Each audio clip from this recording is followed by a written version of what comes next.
It is a fundamental truth of our society that those with an upper class standing have access to more beneficial opportunities than those in the lower to middle classes. People from affluent backgrounds have the means to attend prestigious institutions and are more likely to have connections to other wealthy and powerful people. In the play The Visit by Frederick Dürrenmatt and in the novel East of Eden by John Steinbeck, both authors analyze how class disparities cause unequal opportunities for citizens and result in an influential upper class. Steinbeck does this by demonstrating the divide between families of differing classes and the exploitative power that those with money can have over others. Similarly, Dürrenmatt portrays the impact that class disparities have by having the impoverished town of Gulen be at the whim of Claire Zachanassian, a billionaire driven by revenge. In the Visit, the scene that exemplifies this idea most accurately is the scene in which Claire Zachanassian gives her offer of $1 billion to the town of Gulen at the town hall meeting. This precedes the mayor's speech, in which he fabricates a majority of Claire's life, making it seem better than it actually was. In the scene, Claire thanks the town for their hospitality and tells them that she'd like to give the town $1 billion, but only under the condition that she receives justice for the crime committed against her. She claims that Il, a beloved figure in the town, had impregnated her in the past, and to escape the responsibility of helping her raise a child, he bribed 2 men to testify that she had been promiscuous. She makes the offer that in exchange for Il's life, she would give them $1 billion and help them with their poverty. In the scene, Dürrenmatt writes, "Mayor Guleners, I am touched by your unselfish display of joy over my visit. As a matter of fact, I was a much rather child than the one described in the mayor's speech. I was beaten in school, and I sold those potatoes for the widow Bull, together with Il." In the excerpt, Dürrenmatt uses 2 authorial devices, dramatic irony and situational irony. He uses dramatic irony whenever Claire states that their efforts were unselfish, as it portrays Claire as blind to the town's ambitions. She perceives the town's welcome as celebrating her return and not being a facade to persuade her to give the town more money. And it can also suggest that she's blinded by her own motives for the death of Il, that she doesn't even register the town's ulterior motives. Furthermore, Dürrenmatt uses situational irony whenever Claire says, "Your unselfish display of joy over my visit." Despite the mayor lying in his speech, making Claire's life seem much more favorable than it actually was, and sort of diminishing the hardships that she'd endured, she does not view that as a bad thing, and rather views it as a display of joy. This helps her pander to the town. By not being confrontational, she makes herself seem more as a hero to the town and someone that wants to help them, rather someone with a background. This patronizes the town and makes her seem as a benefactress. This is supported by the patronizing tone later in the excerpt. Dürrenmatt writes, "But as my contribution to your joy, I want to tell you right now that I'm prepared to give Gulen a present of $1 billion. $500 million to the town and $500 million divided among all families."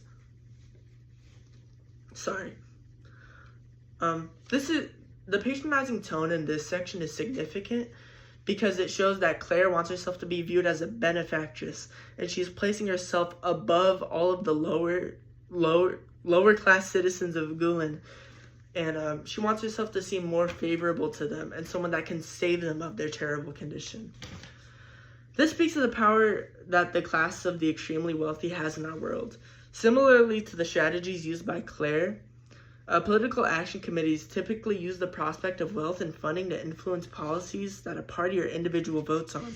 Moreover, some super political action committees are composed of wealthy multinational corporation owners. They spend millions of dollars to ensure that their interests are protected. Later on in the play, Claire Zachanassian tells the teacher character that she had bought all of the factories and businesses in the town and let them fail on purpose. With her immense wealth and privileges gained from her upper-class lifestyle, she's able to control every facet of the town's economy, ruining it so that she could use the town's downfall as leverage. This would allow her to use her status and money to influence the town people to kill ill as a result of their desperation. On the other hand, in the novel East of Eden, Steinbeck analyzes class disparities and how it causes unequal opportunities for the citizens, specifically those between the upper class, represented by Adam Trask, and those in the lower to middle class, represented by Caleb Trask. The scene that exemplifies the best is the scene in which Cal surprises Adam with the money he worked with a family friend, William Hamilton, to surprise him with at Thanksgiving dinner. After he lost it all in a ice plant venture a couple years back, Cal had been reaping the repercussions of this, and he faced mockery and ridicule from his peers as his family lost all of his money. However, at Thanksgiving dinner, he thought it'd be a charitable action for him to surprise his father with the money he'd made up for his father's lost money as an act of gratitude, and to persuade his father to view him on the same level as his brother Aaron Trask. However, this generous gift gets rejected by Adam Trask. Steinbeck writes, "I don't want the money, Cal, and the lettuce. I don't think I did that for a profit. It was a kind of game to see if I could get the lettuce there, and I lost. I don't want the money." Here, two viewpoints are juxtaposed. Adam views the opportunity to have money and spend money as unimportant, and he views it as a game. However, Cal views it as a life-changing opportunity and something that could better the family's social standing and economic standing.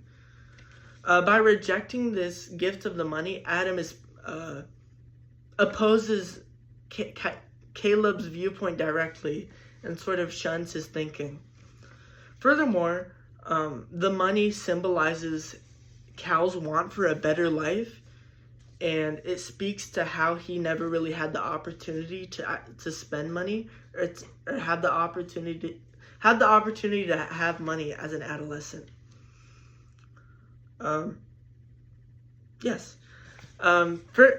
in the excerpt, Steinbeck uses a depressed tone when describing Cal's reaction. Cal looked straight ahead. He could feel the eyes of Lee and Aaron and Abra crawling on his cheeks. He kept his eyes on the father's lips. Caleb, having his viewpoint shunned by Adam, someone who's been in a different class for most of his life, crushes Caleb, and it solidifies his darker turn throughout the rest of the novel. Adam does not recognize the lack of opportunity that Caleb has had throughout his life, and diminishes Caleb's worth in turn.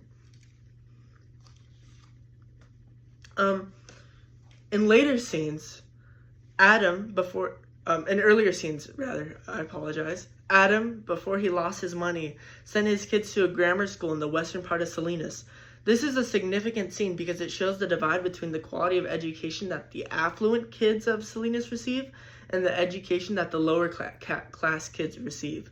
The Eastern Grammar School is being described as a rundown in the novel and a terrible place to go, and it is hinted at that is where the impoverished children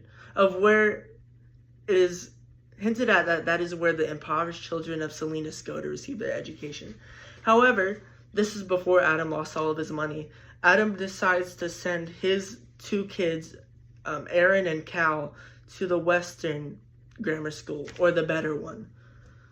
Furthermore, unlike honest, good-natured, and lower to middle class people like those in the Hamilton family, the character of Kate, a whorehouse owner, uses her power to influence and blackmail.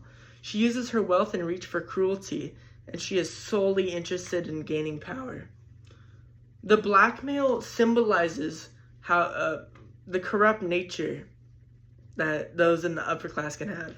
Today, billionaires exert their power over the public by persuading them to vote or sign petitions, with the promise of financial donations and giveaways, such as Elon Musk's efforts in creating election sweepstakes for those voting in contested states such as Wisconsin. This causes an unfair system where the wealthy hold a majority of the power and where the conditions placed on the lower class make it impossible for them to advance their standing in society. In conclusion, both Frederick Dermatt and John Steinbeck examined how class disparities cause unequal opportunities in an influential upper class.